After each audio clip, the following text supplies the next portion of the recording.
ஏன் நீங்கள் தமிழ் தேசியர்களாக இருக்கிற தமிழக வாழ்வுரிமை கட்சியினுடைய நிறுவன தலைவர் அண்ணன் வேலுமுருகனையும் திருமாவளவனும் இன்னும் பல பேர் உங்களை வந்து திருமாவளவனில் வேலுமுருகன் அண்ணன் இன்னும் பல பேர்லாம் சந்தித்து நாங்கள் உங்கள் தலைமையை ஏற்றுக்கொண்டு உங்கள் சின்னத்திலே போட்டியிடுகிறோம் என்று சொன்னபோது கூட வேணான்னு சொன்னவர் தானே இவர்.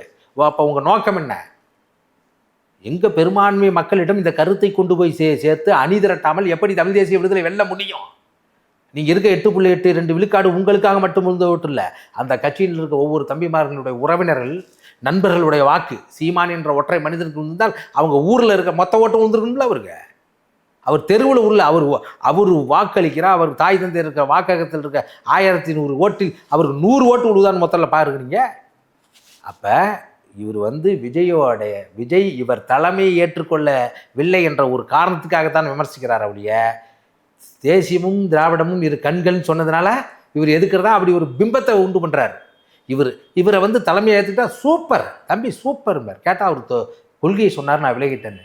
கொள்கையை சொல்லிவிட்டார் என்று விலகின நீங்கள் கொள்கையை தெரியாமலே ஆதரிப்பது மிகப்பெரிய முட்டாள்தனம் இல்லையா? நீங்கள் எப்படி நினைக்கலாம் அவர் சொன்னாரா எங்கேயாவது? அது என்ன தப்புன்னு கேட்குறேன். ஏன்னா இங்கே பெரும்பான்மை இப்போ திமுக இருக்கவங்களாம் தமிழனா இல்லையா? அண்ணா திமுக இருக்கவங்களாம் தமிழனா இல்லையா?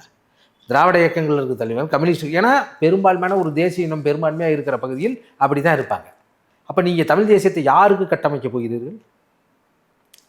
அங்கே இருக்கிறவன் அவன் எதிரியாக இருந்தாலும் மாற்று கருத்து சொன்னாலும் என் கருத்தை அங்கே வீரியமாக சொல்லி அவனையும் வென்றெடுக்கிற போது தான் தமிழ் தேசியம் சாத்தியப்படும் இல்லையே. எல்லாத்தையும் எதிரியாக்கிட்டு நீங்கள் அந்த அளவுக்கு தூயவரா? உங்கள் பின்னால் எல்லாம் மனிதர்ன்றவரா?